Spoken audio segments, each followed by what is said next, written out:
토클 극장의 재미있고 기이한 옛 이야기는 앞으로도 훈훈하고 좋은 이야기만을 골라서 같이 보려 합니다. 오늘은 벌거벗은 스님, 어여 죽게 된 여인의 생명을 구하다 두 번째 편입니다.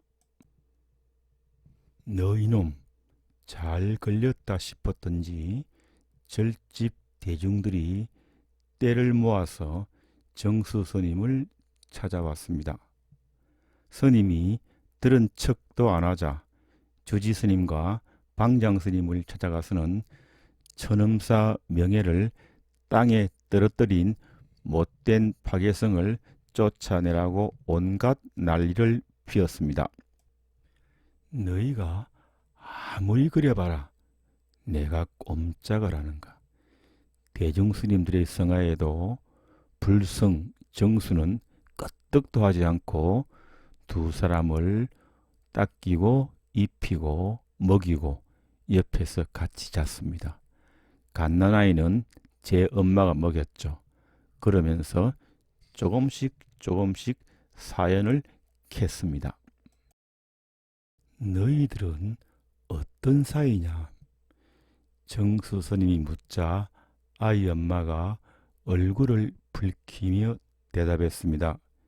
예, 스님, 저희는 남매 사이입니다. 저는 외순이라 하고 이제 16이 막 되었습니다. 제 동생은 막둥이라고 부르고 10살입니다. 어떤 연유로 그 꼴짝이 있게 되었느냐? 부모님은 안 계시느냐? 부모님은 난리통에 목숨을 잃었습니다. 난리통에 무슨 난리? 예스님, 외구들이 우리 마을에 쳐들어와서 약탈하는 중에 반항하다가 목숨을 잃었습니다. 그랬구나. 나쁜 놈들. 그래, 고향이 어딘데? 전라도 낙주입니다. 그렇구나. 멀리서도 왔네. 동양질로 연명했습니다. 전쟁에 가뭄에 사람들이 모두 배를 골고 있어서 우리들에게 나누어 줄 것이 별로 없었습니다. 그래서 먹는 날보다 굶는 날이 더 많았습니다. 아이 아버지는 어떡하고? 갑자기 외순이 입을 닫았습니다. 그러자 옆에 있던 막둥이가 대신 입을 열었습니다. 아이 아버지는 없어요. 없어? 외놈 새끼인데 뭐. 외놈? 엄마하고 아버지는 외구에게 그렇게 되고 너무 무서워서 누나하고 장독 안에 숨어 있는데 외놈들이 장독을 하나하나 다 열어보더라고요. 그래서 누나가 저렇게 됐어요. 정수 스님이 외순의 손을 잡고 토닥토닥 끓였습니다. 나무 간시엄 보살, 그 아이는 불보살이 분명히 도와주실 게다.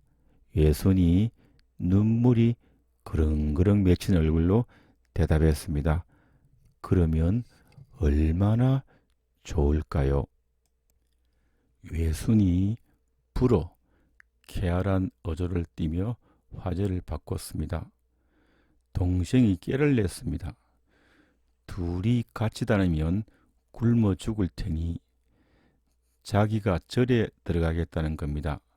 그러면 누나 혼자서는 어떻게 하든지 살아갈 수 있을 거라고, 형편이 풀리면 찾으러 오라고. 아주 좋은 생각을 했구나. 막둥이의 말이 그럴듯했습니다. 이왕이면 큰 곳으로 가자고 해서 경주에 있는 절을 목적하고 길을 떠났습니다. 춥고 배고프고 바람도 불고 눈 때문에 아무것도 안 보였어. 그러면서 남매는 울었습니다. 살려주어서 고맙다고. 정수 스님도 같이 껴안고 울었습니다. 살아주어서 고맙다고. 아이 엄마 외손이 건강을 회복하는 사이에 정수 스님은 병으로 자식을 잃고 외롭게 부부만 사는 신도집에 찾아갔습니다. 가서 외손과 막둥을 자식으로 맡기는 일을 하니 부부가 너무너무 좋아해서 쉽게 매듭을 지었습니다. 일이 제대로 정리되자 정수 스님은 가사와 장삼을 수하고 주지 스님을 찾아갔습니다. 가서는 지은 죄를 고백하고 참회했습니다. 스님, 계율을 어겼습니다. 대중공사를 개최해서 저희 죄를 책벌해 주십시오. 사중에서 내리는 대로 징벌을 받겠습니다. 주지 스님이 심각한 표정으로 말했습니다. 그렇게 해야 되겠지요. 대중 스님들이 모두 모이고 주지 스님이 공사 시작을 알리자 불성 정수는 대중들 가운데 나아가 절하고 죄를 참회했습니다. 소승이 큰 죄를 지었습니다. 벌거숭이가 되어 중생들 사이를 다녔으니 그런 큰 죄가 없습니다. 이제 그 죄를 참회하고 벌을 받고자 합니다. 대중의 처분대로 하겠습니다. 정수 스님의 참회가 끝나자 여기저기서 수런대는 소리가 나더니 목청을 높여 스님들이 의견을 내기 시작했습니다. 그 중에는 주지 스님 들으라고 일부러 목청을 크게 높이는 성녀도 있었습니다. 스님이 여자 앞에서 옷을 홀딱 벗으면 어떻게 해? 세간 여자를 스님 방에다 재우는 것은 또 어떻고? 아이도 받았다고 하잖아. 세상에 그런 일을 하고 어떻게 얼굴을 들고 다닐까? 아이 아버지가 누군지 어떻게 알아? 무슨 일이 있었으니까 자기 방에다 재웠겠지. 절에서 쫓아내야 합니다. 원주 스님이 이런저런 대중의 뜻을 모아 의견을 종합적으로 피력했습니다. 주지 스님, 세상을 떠나 돌을 닦는 출가자가 아여자 앞에서 옷을 다 벗고 자기 방에다 여자를 재우고 여자의 출산을 돕는 등의 일을 하는 것은 그 경위가 어찌하든 간에 심각한 문제가 아닌가 싶습니다. 그래서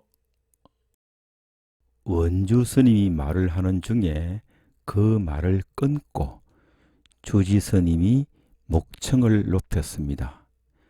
정수 스님이 이번에 한 일은 소승이 보기에는 지난 몇 년간 천음사 스님들이 한 일 중에서 제일 잘한 일 같습니다. 정수 스님은 주지 스님 쳐다보기가 개면쩍어 눈을 내리깔고 말했습니다. 스님 그러시면 안 됩니다. 대중 스님들의 생각이 제일 중요합니다. 계율을 어겼으니 소승은 마땅히 벌을 받아야만 합니다.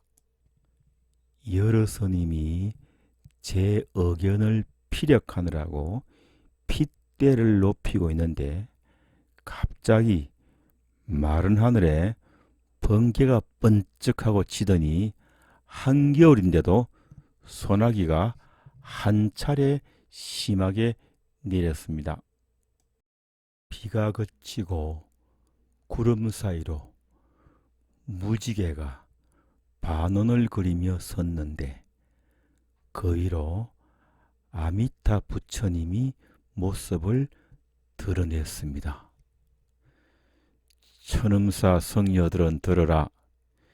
정수 스님은 간시엄 보살의 현신이다.